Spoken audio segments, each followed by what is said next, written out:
We will continue the topic learning and culture from the chapter The Central Islamic Land.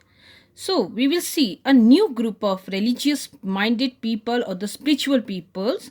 They emerged in the medieval Islam. We call them Sufi. So, Sufi, the word used for Islamic text is tasawwuf. According to some scholar, it is derived from the word suf, meaning wool. It refers the coats, woolen clothes worn by the Sufi. And other Arabic meaning of this word is safa, meaning purity. So these words, if we talk about the scholar, okay, believes that these words have often derived from safa. It means the platform which is outside the Prophet Mosque, where a group of a close follower they assembled to learn about the faith or a new religious. For Sufis to gain more deeper and personal knowledge of God, it is possible only through asceticism and you can see mysticism. So asceticism here is the rebania. It means that the people who follow asceticisms led a simple and pious life, devotedly religious, left the materialistic life, and having no comfort or luxury, followed the life of a tapasvi. Then comes mysticism. It's a spiritual belief stating that a connection can be obtained with God or the Spirit through thought and meditations. So, an example of mysticism is believing that a direct connection can be made with God through sitting and thinking and may be attained through contemplation or meditation and self surrender. So, if we talk about the society, they were getting toward material or materialistics and pleasures of you can see enjoyment. The more the Sufi they start to renounce the world or juhad. Here you can see juhad. Okay, it means leaving the world of materialistics and rely on God alone. It means tawakkul. So, in the 8th and the 9th centuries, ascetics inclinations were elevated to a higher stage of mysticism or tasawwuf by the idea of pantheism and love. So, pantheism here is the idea of oneness of God. It is believed that all the forces in the universe are God. An example of pantheism is rejecting the idea that God has an individual personality. So they were more influenced or inclined toward mysticism or Sufism by the ideas of the God is in everything in nature and the universe. So worship believes in all gods and love. So unity with the God can be achieved through intense love for God, which we call ishq or ishq, which the woman, you can see woman saint here, Rabia of Basra. She preached in her poem. And this Bayezid Bistami, an Iranian Sufi, was the first to teach the importance of submerging the self, which we'll call fana, in God. Sufi used musical concert or sama to induce ecstasy and you can see stimulate emotions of love and passions. So Sufism is open to all, if regardless of religious affiliations or belong to any religion, caste, status or gender. So Dhulnun Misri, who was graved, can be seen near the pyramids in Egypt declared before the Abbasid Caliph at Al-Mutawakkil that he learned the true Islam from an old woman, and you can see a true chivalry or the courage by the water carrier. Okay, so by making this religion more personal and less institutions, the Sufism it gained popularity and it posed challenge to the orthodox Islam.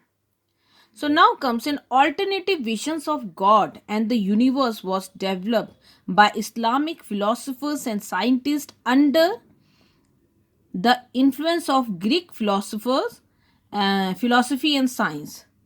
So during the 7th century, remnants of late Greek culture could still be found in the Byzantine and Sasanian empires, although the Greek culture was slowly dying during this reason.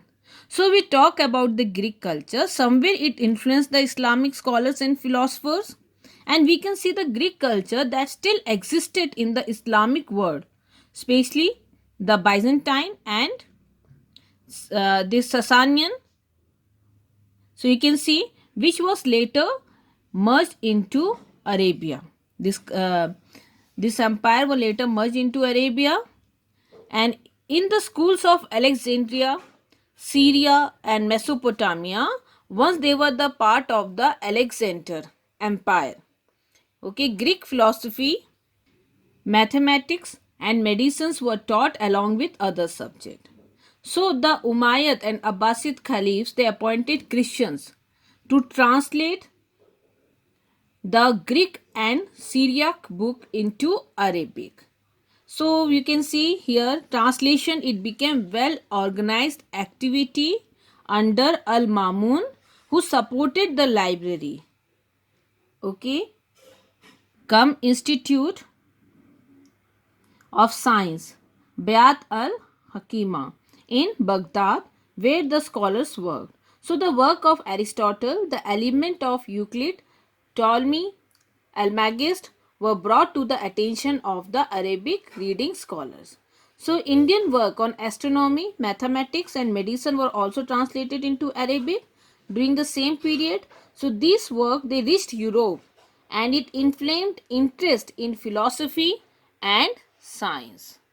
So here comes the ideal students. Abd al-Latif, a 12th century legal and medical scholars of Baghdad, talked to his idle students. He commented or he proposed that not to learn your science from book unless you take help from other.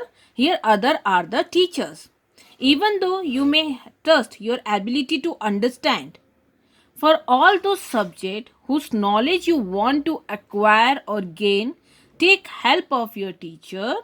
And if your teachers, okay, they are having limited knowledge, take all the knowledge they offer to you until you find more accomplished teacher. So you must give honor and respect to your teacher. Okay, so when you read a book, make every effort to learn it by heart and by its meaning. Imagine that you have lost your book and that you can dispense with it, but you will be unaffected by the loss of the book because you have by heart whole books and the words. So one should read histories, biographies and the experience of the nation. By doing this, you will feel you are living with these characters, whatever you have read. Intimate terms with them, it means you are having a close relations with them, with those characters, and then you knew the good and bad among them. So you should model your conduct, your behavior that of early Muslims. Okay. Therefore, read the biography of the Prophet and follow in his footsteps. So you should be distrust yourself rather than having a good opinion about yourself.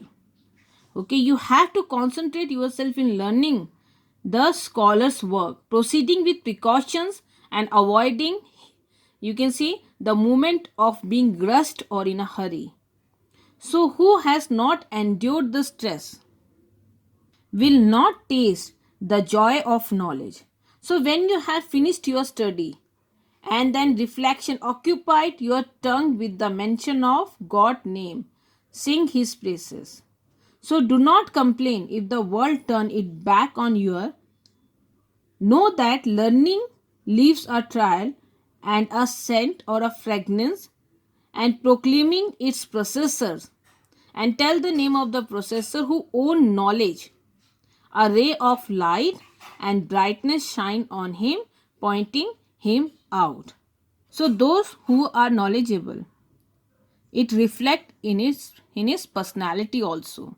So the ray of light and the brightness that always shine on the scholar.